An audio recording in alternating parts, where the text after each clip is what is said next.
അന്തിക്കാട് സംവിധാനം ചെയ്ത ഹൃദയപൂർവ്വം ഒരു കുടുംബചിത്രം എങ്ങനെയായിരിക്കണം എന്ന് കാണിച്ചു തരുന്ന തരത്തിലാണ് സിനിമ ഒരുക്കിയിരിക്കുന്നത്. മോഹൻലാൽ തന്റെ കഴിവുകൾക്ക് ഏറ്റവും അനുയോജ്യമായ കഥാപാത്രവുമായി എത്തിയപ്പോൾ പ്രേക്ഷകർക്ക് ഏറെ സ്പർശിക്കുന്ന തരത്തിൽ കഥ പറഞ്ഞിരിക്കുന്നു. ലളിതവും മാനസികമായി സ്പർശിക്കുന്ന തരത്തിലുള്ള കഥാപ്രവാഹം ആണ് സിനിമയുടെ ഹൈലൈറ്റ്. ഫസ്റ്റ് ഹാഫ് മുഴുവൻ ഫീൽ ഗുഡ് മുഹൂർത്തങ്ങൾ, ചെറിയ ഹാസ്യ മുഹൂർത്തങ്ങൾ, സാധാരണ ജീവിതത്തിലെ വികാരങ്ങൾ എന്നിവ ഒരുമിച്ച് ചേർന്നാണ് പോകുന്നത്. സത്യൻ അന്തിക്കാടിന്റെ ശൈലിക്ക് അടയാളമായ തിടുക്കമില്ലാത്ത കഥ പറയൽ ഇവിടെയും കാണാം. ഹാസ്യം സ്വാഭാവികം, നിർബന്ധിതമല്ല. ഇന്റർവെല്ലിനു മുന്നോടിയായി ചെറിയെങ്കിലും ഓർമ്മയിൽ നിൽക്കുന്ന മുഹൂർത്തങ്ങൾ നിറഞ്ഞിരിക്കുന്നു.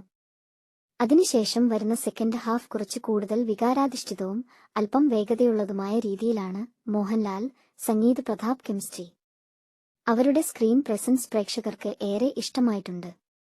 വലിയ പൊട്ടിച്ചിരികളൊന്നുമില്ലെങ്കിലും കാണുമ്പോൾ മനസ്സ് ശാന്തമാക്കുന്ന തരത്തിലുള്ളതാണ്. ആകെ പറഞ്ഞാൽ ഈ സിനിമ പ്ലോട്ട് ട്വിസ്റ്റുകളും വലിയ ത്രില്ലുകളും ആക്ഷൻ സീക്വൻസുകളും ഒന്നുമല്ല പറയുന്നത്, മറിച്ച് സാധാരണ ജീവിതത്തിലെ ബന്ധങ്ങൾ, സ്നേഹം, ഹാസ്യം, ഹൃദയസ്പർശിയായ സംഭാഷണങ്ങൾ എന്നിവയാണ് സിനിമയുടെ ആത്മാവ്.